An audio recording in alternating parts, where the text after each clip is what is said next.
स्वामी जी महाराज हमारी संस्था के प्रमुख, संस्था अध्यक्ष, वक्त के सदगुरु पूज्य हुजूर महाराज जी आज के इस सत्संग समारोह में भाग ले रहे सभी सम्मानित सत्संग धर्म प्रेमी भाई बहनों, प्यारे बच्चों, आज आपके इस गांव में, इस पवित्र धार्मिक प्रांगण में जय गुरुदेव धर्म प्रचारक संस्था मथुरा की तरफ से धर्म और अध्यात्म का सार्वभौमिक शाश्वत सनातन संदेश होने जा रहा। धर्म और अध्यात्म आज के इस युग में, आज के समय में हमारे आपके लिए थोड़ा फीका नज़र आता, चूँकि ये कलयुग है। कल माने मशीन होता है, सिस्टम होता। जब इस संसार में हम मनुष्यों का जीवन मशीनों पर आधारित हो जाता है, इस टाइम पीरियड कालखंड को कलयुग कहा जाता। और इसमें फिर भौतिकवाद बढ़ता।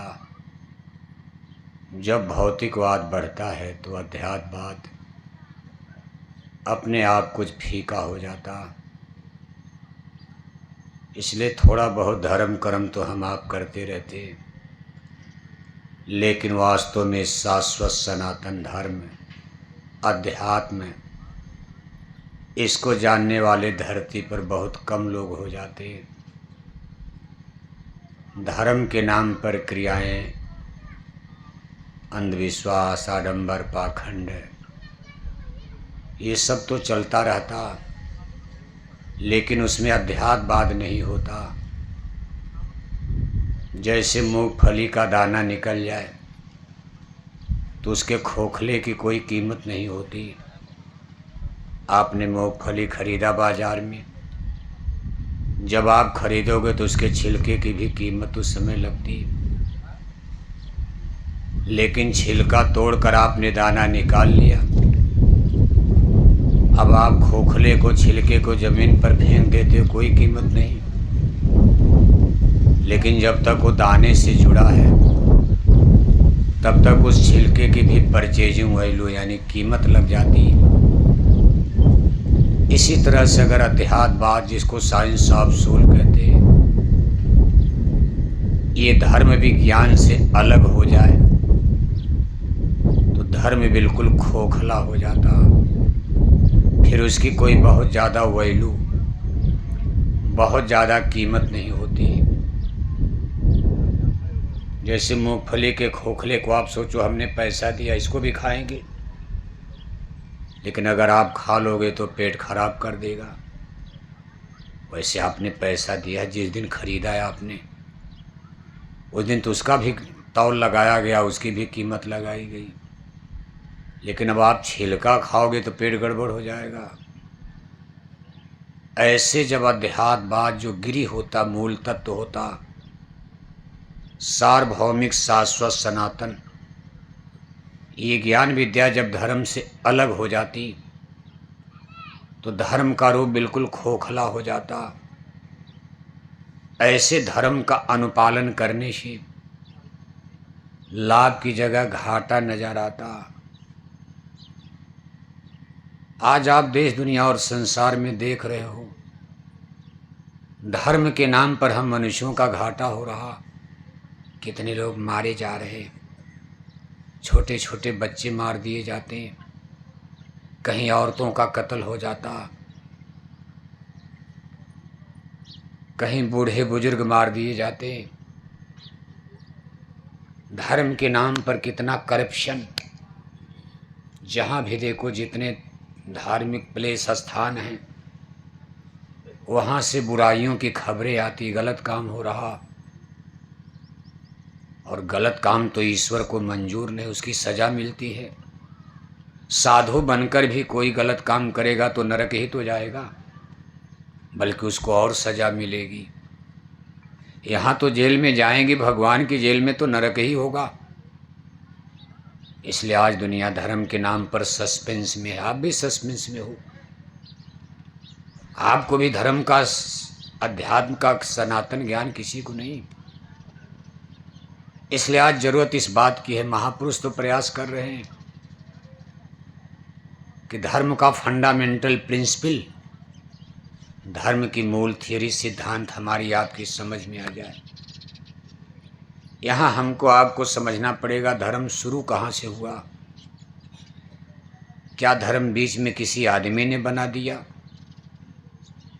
या मान लो केवल आज बना है? ठीक है, ये मंदिर आज बना होगा, जहाँ हम लोग बैठे हैं पहले तो पहाड़ था। लेकिन यहाँ जो मंदिर की इमारत देख रहे हो, पेड़ पौधों में आप मूर्तियाँ देख रहे हो सकता है आज बना हो। लेकिन ये पर्वत पहाड़ जंगल तो बहुत पुराने हैं, तब यहाँ कोई पूजा नहीं करता था। पूजा क्यों होने लगी? यहाँ कोई महात्मा रहे होंगे, कोई ऋषि मुनि तपस्या किए होंगे, किसी का हो सकता है यहाँ जन्म हुआ हो, या किसी ने यहाँ समाधि लिया हो, मौत हुई हो किसी महापुरुष की, या किसी ने बैठ करके यहाँ कोई स्पिरिचुअल एक्सपेरिमेंट, आध्यात्मिक साधना, कसरत, अभ्यास किया हो। पूरे संसार में, विश्व में जितने भी मंदिर, मस्जिद, देवालय, शिवालय, तीर्थ, मूर्त आप देख रहे, जिनकी हम लोग पूजा करते हैं, ये किसी न किसी स्पिरिचुअल पावर, आध्यात्मिक पुरुष से, आध्यात्मिक पर्सन से, महात्मा से जुड़ा हुआ मिला। भले उसका इतिहास आपको न मालूम हो। जैसे आपके मध्य प्रदेश में बहुत ऐसे स्थान हैं जहाँ आप पूजा करने जाते, लेकिन पूरा इतिहास तो नहीं जानते हो आप। आपके गांव में ही कोई देवस्थान बना, आपको पता नहीं यहाँ क्या था, क्यों इसकी पूजा की जाती। पत्थर तो बहुत है, बरगद के पेड़ तो सतना जिले में कितने, आपके गांव में कितने हैं, लेकिन क्यों इस पेड़ की पूजा की जाती, क्यों इसी पहाड़ की पूजा की जाती? पहाड़ तो अगल बगल भी है। किसी पहाड़ पर आप लैट्रिन बनवा लेते हो, बाथरूम बनवा रहे हो, किसी पहाड़ पर आपके बकरी उकरी चर रहे हैं, गाय भैंस चर रही, और किसी पहाड़ की आप पूजा कर रहे हो। इसमें पहाड़ की कीमत नहीं है। भारद्वाज मुन बसें प्रयागा, रामचरण जयति अनुरागा। आज प्रयागराज, इलाहाबाद, संगम पर गंगा का पानी पवित्र माना जाता। क्यों? क्यों? हाँ, अनादिकाल से ऋषि मुनियों के आश्रम रहे हैं। त्रेता युग में रामावतार में भगवान राम जब जंगल जा रहे थे तो वहाँ रुके थे। उस समय वहाँ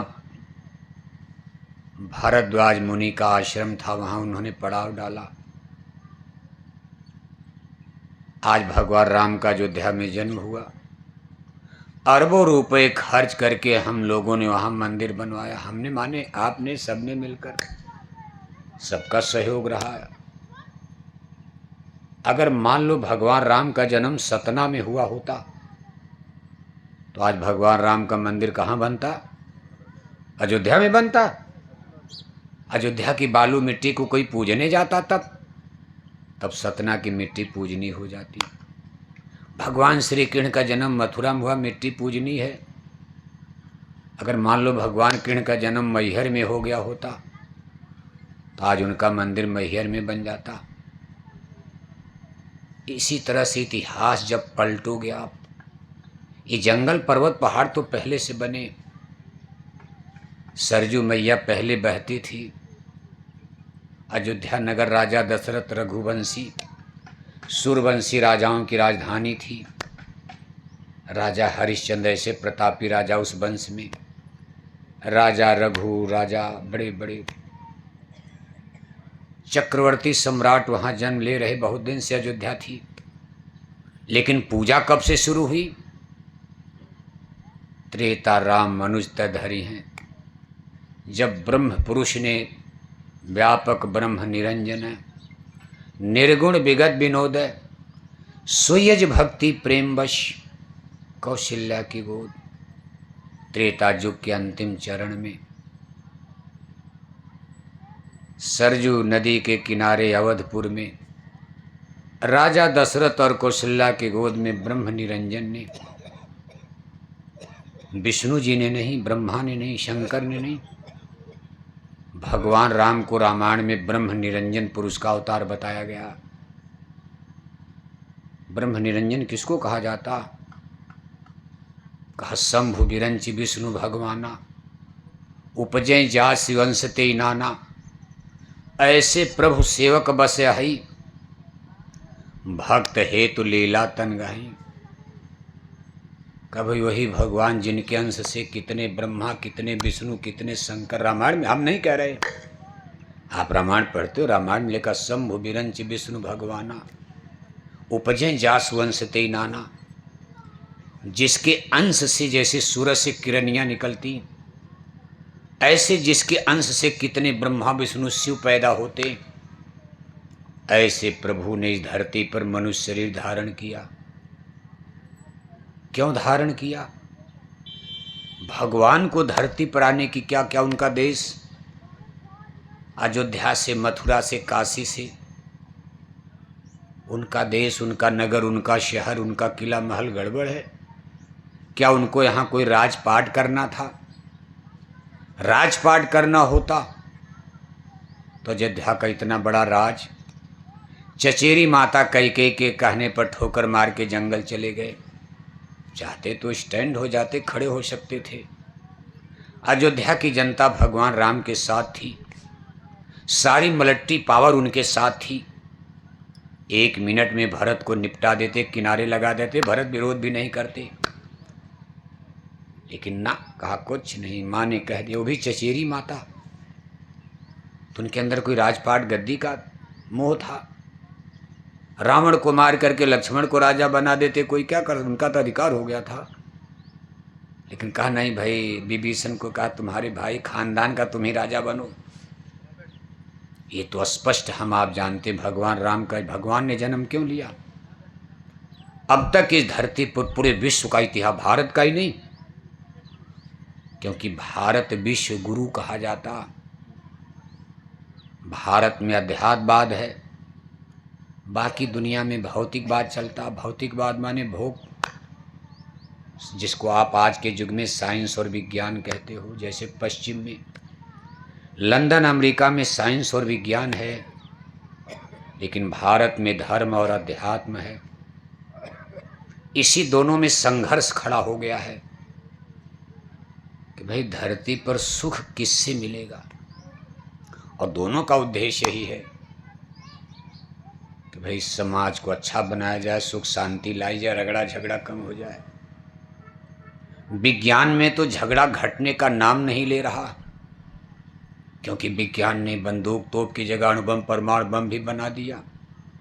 अब उसके भी आगे कोई हथियार बनाया जा रहा कि सारे संसार में प्रलय मचा दी जाएगी और झगड़ा होना।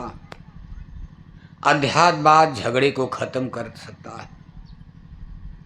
इसलिए एक बार फिर भारत विश्व गुरु बनने की कगार पर है। विज्ञान यानी भौतिकवाद से सुपर अध्यात्मवाद को, साइंस ऑफ सोल को माना जाता। भौतिकवाद इंटेलेक्चुअल साइंस है, बौद्धिक विज्ञान है, जिसको हम आप ब्रेन माइंड दिमाग से सीखते हैं, पढ़ते हैं। जैसे आज के समय में physics, chemistry, math, algebra, zoology, botany, geography, history, सब स्कूल, कॉलेज, यूनिवर्सिटी। वहीं अध्यात्मवाद, जिसको साइंस ऑफ सोल कहते हैं, ये आत्मा और परमात्मा का परम विज्ञान है। 2 विद्या बताई गई। रामायण भी आप पढ़ते हो, कहा विद्या अपरा विद्या 2, एक परा विद्या है, एक अपरा विद्या है। एक जड़ है, दूसरी चेतन है। जड़ विद्या माने जिसको हम आप ब्रेन माइंड दिमाग से प्राप्त करते हैं। आज है, जिस दिन आपका जीवन नष्ट होगा, मौत आएगी, उस दिन आपका ये बौद्धिक ज्ञान, हिंदी, अंग्रेजी, सब डिग्री, मार्कशीट, सर्टिफिकेट खत्म हो जाएगी। आध्यात्मिक ज्ञान आत्मा के द्वारा प्राप्त किया जाता, चूँकि बुद्धि, ब्रेन माइंड दिमाग अमर नहीं है। हमारे धर्म ग्रंथ कहते भाई ब्रेन माइंड दिमाग तो शरीर के साथ, ये तो सिस्टम है, मशीन है। जैसे हाथ पैर आँख कान सब जलेंगे, ऐसे आपकी खोपड़ी भी आग में जलेगी तो ब्रेन माइंड दिमाग की मशीन भी जल जाएगी। लेकिन अध्यात्मवाद ये आत्मा परमात्मा का विज्ञान, इसको स्पिरिचुअलिज्म आध्यात्मिक विज्ञान कहते हैं। ये आत्मा के द्वारा सीखा जाता है, पढ़ा जाता। चूँकि आत्मा अमर है इसलिए आध्यात्मिक ज्ञान भी अमर होता है, इसलिए इसको चेतन विद्या कहते हैं। यानी एक जड़ है, एक चेतन है, एक भौतिक है, एक आध्यात्मिक है, एक को इंटेलेक्चुअल एक को स्पिरिचुअल कहते, दोनों बड़ा फर्क होता। आध्यात्मिक ज्ञान प्राप्त करने के लिए कोई ज़रूरी नहीं कि आपको अंग्रेजी बोलना ज़रूरी है या हिंदी पढ़ना ज़रूरी है, नहीं। जब तक आप इंजीनियर डॉक्टर नहीं बनोगे तब तक आध्यात्मवादी नहीं, ऐसा भी नहीं है। क्योंकि इसके प्रमाण हैं। साहब कबीर ने कहा, भाई मस कागज छुयो नहीं, कलम गही नहीं हाथ। साहब कबीर ने लिखा, भाई मैंने कागज कलम हाथ से नहीं छुआ। गरीब माता पिता के घर में पैदा हुए, स्कूल जाने की नौबत नहीं आई।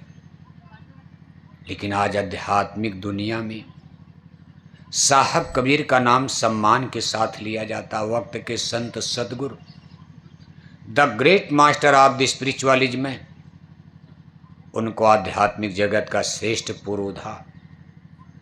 आज उनके लिखे हुए वचन वाणी